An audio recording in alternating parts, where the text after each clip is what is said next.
आमची आधीपासून भूमिका आहे. कुठल्याही साखर कारखान्यामध्ये राजकारण येऊ नये.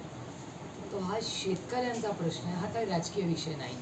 त्याच्यामुळे बापूंचे आमचे 5 दशकाचे कौटुंबिक संबंध राहिलेले आहेत आणि त्याचबरोबर शेतकऱ्यांच्या हिताचं जे असेल ते पक्षाचं धोरण नाही नुसतं, पण माणुसकीच्या नात्याने शेतकरी हा केंद्रबिंदू हा नेहमीच आदरणीय पवारसाहेबांसाठी राहिलेला आहे. त्यामुळे कैलासवासी यशवंतराव चव्हाणांचं जे स्वप्न सहकार चळवळीबद्दल होतं, तोच विचारांचा वारसा घेऊन आदरणीय पवारसाहेब हे अनेक 6 दशकं तुमच्या सगळ्यांच्या आशीर्वादाने महाराष्ट्रात आणि देशात काम करत आहेत आणि जाचक कुटुंबाचं खूप मोठं योगदान इथे राहिलेलं आहे.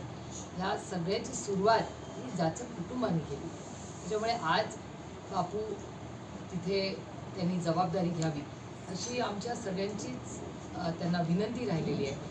आणि आज जर बाकीचेही पक्ष एकत्र येऊन आपण सगळे राजकीय मतभेद ठेवून तर शेतकरी केंद्रबिंदू ठेवून काम करायची सगळ्यांचीच तयारी असेल तर ही अतिशय गोड बातमी आपल्या सगळ्यांसाठी.